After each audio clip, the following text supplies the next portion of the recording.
বাংলাদেশ দুগ্ধ উৎপাদনকারী সমবায় ইউনিয়ন লিমিটেড দেশের দুগ্ধ শিল্পে নতুন দিগন্ত উন্মোচনে কাজ করে যাচ্ছে। সম্প্রতি মিল্কভিটার চেয়ারম্যান কমান্ডার জাহিরুল আলীম এবং পরিচালক মুস্তাফিজুর রহমান ও জেড ওয়াই খান মজলিস বিজনেস বাংলাদেশের সাথে এক বিশেষ সাক্ষাৎকারে তাদের ভবিষ্যৎ পরিকল্পনা ও চ্যালেঞ্জ নিয়ে আলোচনা করেছেন। মিলভিটার চেয়ারম্যান কমান্ডার জাহিরুল আলীম বলেন, আমাদের অনেকগুলো ইউনিট বন্ধ রয়েছে, সেগুলো সচল করতে আমরা কাজ করে যাচ্ছি। মিলভিটার একটা সময় স্বর্ণযুগ ছিল, সেই স্বর্ণযুগটা আবারও ফেরত আনতে চাই। দুধ জাতির জন্য যে কতটা প্রয়োজন তা যদি বোঝাতে পারি তবেই আমাদের সার্থকতা।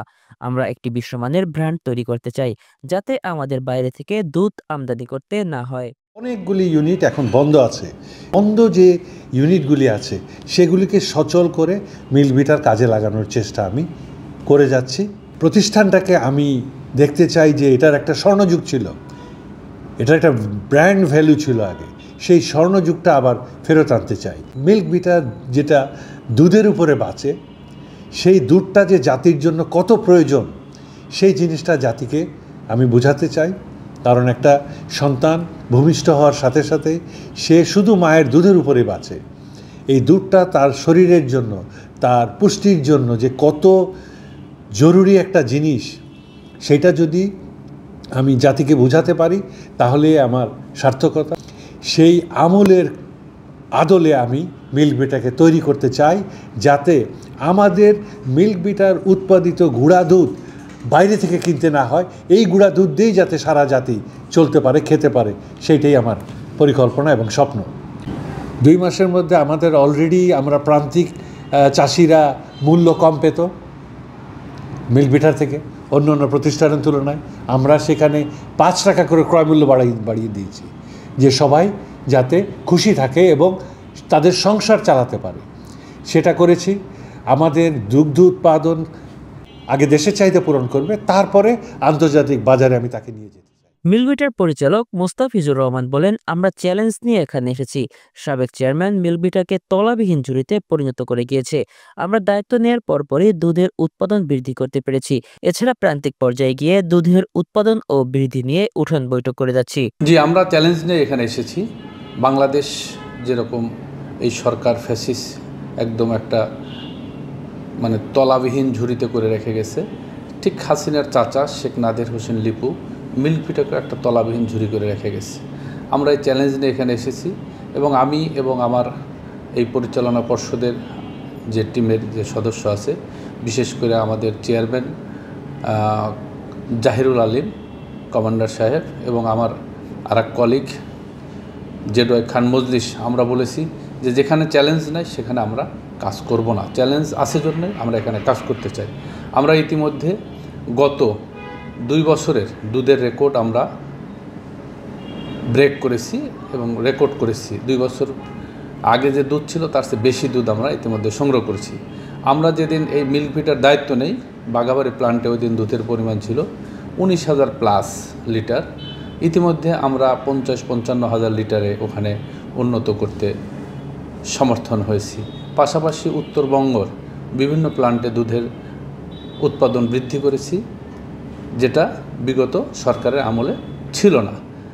আর আমরা এই কমিটি আমরা দায়িত্ব নেওয়ার পরে আমরা নতুন করে আমরা কিছু পরিকল্পনা হাতে নিয়েছি। তার মধ্যে প্রথম পরিকল্পনা হলো যে আমরা প্রত্যেকটা সমবায়ের দ্বার প্রান্তে যাব এবং তাদের কাছে গিয়ে আমাদের বিগত দিনের এই ভুলের কথা তুলে ধরব এবং আগামী দিনে কিভাবে দুধকে আরও বৃদ্ধি বা সম্প্রসারণ করা যায়, সেই জন্য আমরা প্রত্যেকটা খামারির ঘরে ঘরে যাচ্ছি। মিলভিটার অন্য আরেক পরিচালক জেড ওয়াই খান মজলিস বলেন, মিলভিটা প্রতিষ্ঠার 48 বছরে 6টি বছর স্বর্ণযুগ ছিল। সমবায় খামারিদের আমরা আশ্বস্ত করেছি সেই স্বর্ণযুগে আবারও ফিরে যাব। দায়িত্ব নেওয়ার পূর্বে আমরা দেখেছি মিলভিটা 20,000 লিটার দুধ উৎপাদন করছে, কিন্তু আমাদের দায়িত্ব গ্রহণের পরে বর্তমানে তা 60,000 লিটারে উন্নীত হয়েছে। এটার এই 48 বছরের মধ্যে খামারিদের সাথে যদি আপনি আলোচনা করেন, ওনারা বলবে 91 থেকে 96 স্বর্ণযুগ। ওই সময় তারা শ্রমিকরা, সমবায়েরা ইনসেন্টিভ পেত, গোখাদ্য ভর্তুকির মাধ্যমে পেত, ওনারা গরুর লোন পেত, ওনারা ওষুধ ফ্রি পেত এবং বৎসরে 3 বার ওনারা সমবায়ীদেরকে নিয়ে মিটিং করত। আমরা পরিশ্রম করে সমবায়দের সাথে একাত্মতা ঘোষণা করে তাদেরকে আশ্বস্ত করছি সেই 91 থেকে 96 যে স্বর্ণযুগ ছিল সেই সব সুযোগ সুবিধা আমরা দেব, আপনারা দুধ বৃদ্ধি করেন। এখন ইনশাল্লাহ 60,000 লিটার দুধ বর্তমানে চলছে, আরও হবে ইনশাল্লাহ আমরা আশা করি। এই বর্তমান অবস্থা। এখানে অবৈধভাবে বর্তমান সারা বাংলাদেশে 50টার মতো শিল্প মিল্ক বিটার আছে, তার মধ্যে 20টাই অচল। 20টা প্রতিষ্ঠান পুরোপুরি বন্ধ, কিন্তু তাদেরকে ভর্তুকির মাধ্যমে বেতন দেওয়া হচ্ছে। কোটি মোষ নিয়ে আসছে ইন্ডিয়ার থেকে, এখানে একটা মোষের মূল্য মিনিমাম 15 থেকে 20 লক্ষ টাকা ধরা হয়েছে, অবৈধভাবে এগুলো করছে। সেটারও আমরা তদন্ত সাপেক্ষে আমরা ব্যবস্থা নিচ্ছি। তারপরে ধরেন প্রত্যেকটা 800 শ্রমিক নিয়োগ দিছে এই বিগত কয়েকটা সরকার যারা চেয়ারম্যানে ছিল, তাদেরকে ডেইলি লেবার হিসেবে 8 লাখ 5 লাখ টাকা করে নিয়ে তাদেরকে রিক্রুট করছে। এ পর্যন্ত 20 বছর হয়ে গেছে, তাদেরকে পার্মানেন্ট করে নাই। তারা এখন বিদ্রোহ শুরু করেছে, তারা পার্মানেন্ট চায়, তাদের দোষ নাই। তাদেরকে আমরা আশ্বস্ত করেছি মিল্ক বিটা একটু ভালো পজিশনে আসুক, আমরা কমিটি করে দিয়েছি, তোমাদেরকে আস্তে আস্তে আমরা এগুলো পার্মানেন্ট করব। এই হলো সর্বশেষ অবস্থা। আপনাকে একটা ঘটনা বলি, গত 3 দিন আগে আমি সিরাজগঞ্জের শাহজাদপুর বাঘাবাড়ি মিল্ক বিটাতে আমরা আকস্মিক ঈশ্বরদী একটা মিল্ক বিটার প্রতিষ্ঠান আছে, সেটা বন্ধ হবে না চালু করা হবে, সেটার জন্য ইনভেস্টিগেশন করতে গেছি। মিল্ক বিটাতে আমরা ওখানে উপস্থিত হয়ে জানতে পারলাম 4.5 কোটি টাকা দিয়ে একটা ল্যাব টেস্ট মেশিন আনা হয়েছে। এই 7 মাস হলো মিল্ক বিটার কর্তৃপক্ষ এটা এ পর্যন্ত গ্রহণ করে নাই, এবং সেই ব্যক্তি যে মেশিনটা সাপ্লাই দিছে সে এসে বলতেছে 4.5 কোটি টাকা আমাদেরকে দিতে হবে, আমরা পার্টস সাপ্লাই দিছি, কিন্তু এ পর্যন্ত 7 মাস হলো ওই মেশিনটা গ্রহণই করা হয়নি।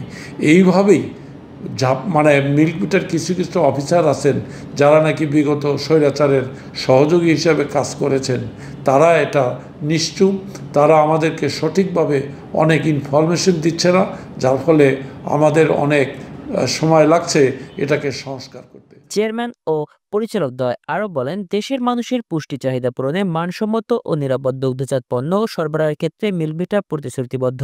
তারা আশা প্রকাশ করেন, ভবিষ্যতে মিল্ক বিটা দেশের অর্থনৈতিক উন্নয়নেও বড় ভূমিকা রাখবে। মিল্ক বিটার এই উদ্যোগগুলো গ্রাহক ও কৃষক উভয়ের জন্যই ইতিবাচক প্রভাব ফেলবে।